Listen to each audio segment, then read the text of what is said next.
guys, so it's me, Nicolette Mashile, and today I want to tell you guys how I made my first R1,000,000. But remember that none of my videos constitute as financial advice. If you are looking for financial advice, please do consult somebody who is certified and registered with the FSCA. So anyway, how I made my first R1,000,000 will absolutely blow your mind because it is so simple how I actually made my first R1,000,000. By the way, I actually made my first R1,000,000 by an accident. It was not my goal, it was not what I wanted to do, but I ended up doing that, and purely because of a certain incident that happened in my life. So most of you will know that I failed my degree at Rhodes University, came to Johannesburg.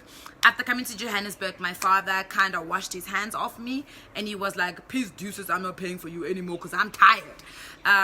He wasn't really tired, he just wanted me to go back to Rhodes, and I was like, I'm not going back to Rhodes University. Anyway, so I ended up on my sister's couch and started working really hard because I did not want to be seen as a college dropout or a university dropout in South Africa, and because I didn't want to be poor. So when we were growing up, the one thing my father always used to say to us is, if you don't go to school, you're going to end up being poor, and that was ingrained in my mind.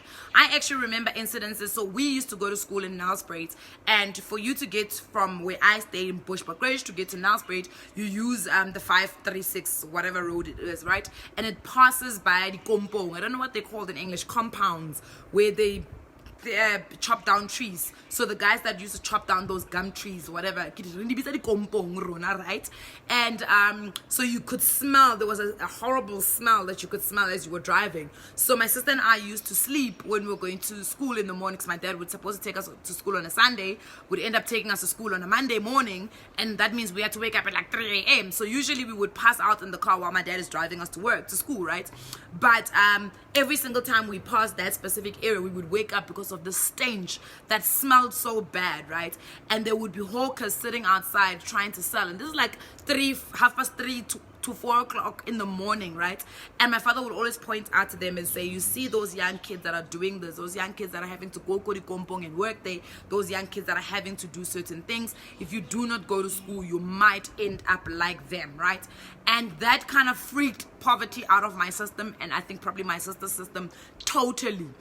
So fast forward, when I failed my degree, one of the things that he said to me was, your friends are going to outclass you. One day they're going to say, let's go to Mozambique, and you will not have money to go to Mozambique because they will be in jobs.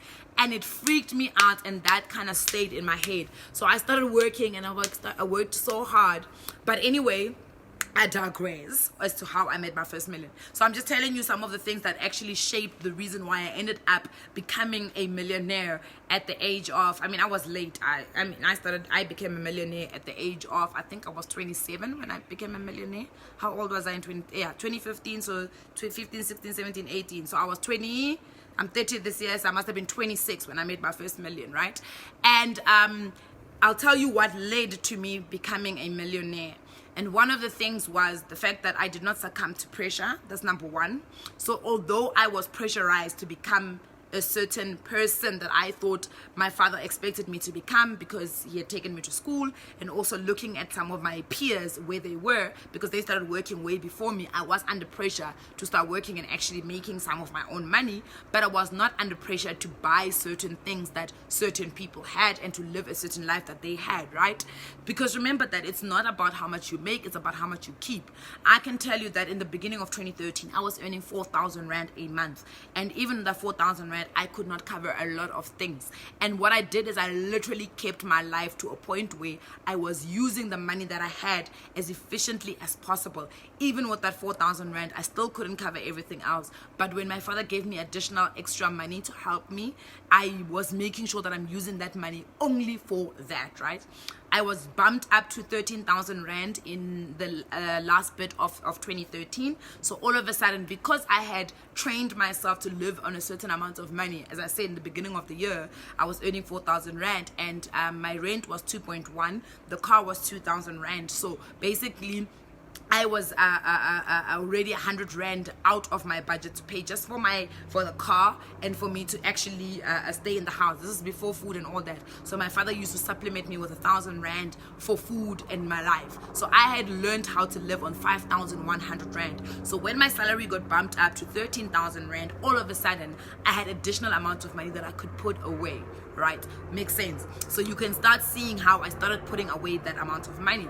And that's what I did. I carried that through up until my life kind of started getting a bit better in terms of me getting a better salary. I remember that in the beginning of 2014, I started earning 26,000 Rand. I got promoted and I got 26,000 Rand, right?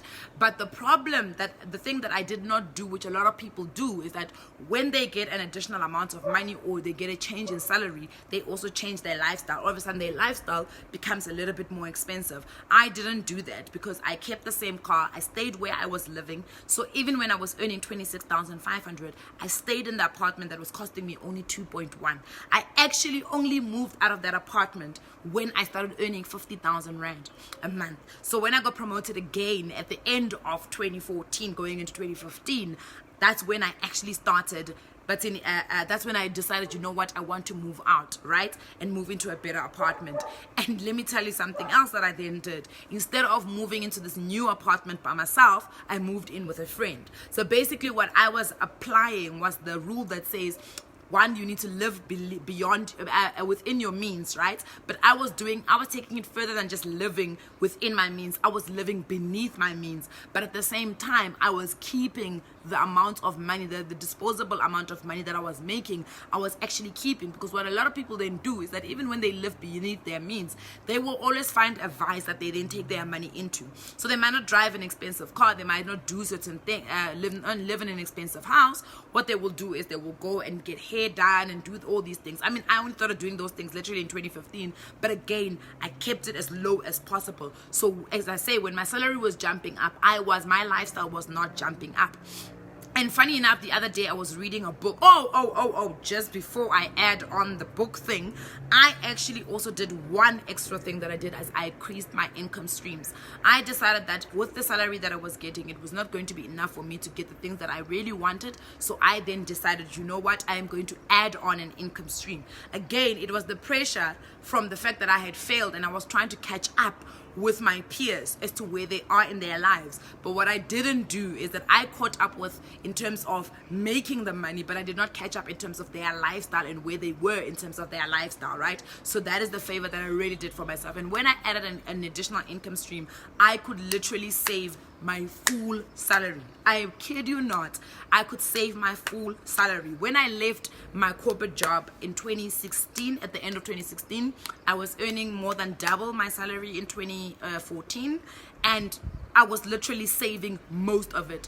The only thing that had changed was the fact that in 2016 I then got a home loan and I got a bond, and I now needed to pay for my bond. So basically what I'm trying to explain to you is a concept that is written in a book. A book is called Your Next Door Millionaire, and basically what it says is that these people do not come up with extraordinary things that are going to make them huge amounts of money. They don't even make huge amounts of money monthly, but what they've done is they've learned how to live beneath their means and how to actually keep their money. So where do you actually keep your money? You need to find obviously great investments where you need to put your money into, and then number two, you need to find great interest bearing accounts that might not necessarily be investments but are maybe savings but have a great interest, right? And the thing is, people will say, yeah, but some of those you need to have a huge sum amount of money. That's fine. Then start off by actually finding ways in which you save so that you can make that huge amount of money, so it can become your foot into that specific savings account that's going to give you the 10, the 13, the 14, the 15% interest rate, right? The other thing that I need to also highlight is that I did not incur any debt. So in actual fact, usually where people incur debt as they get a higher salary, my debt was going down as I was getting higher salary.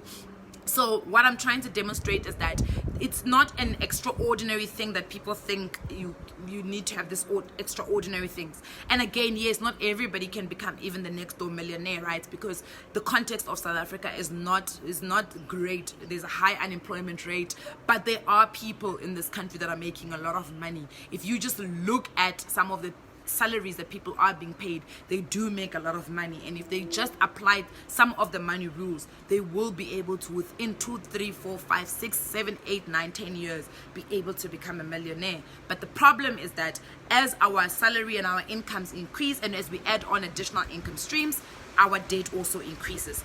That is our problem.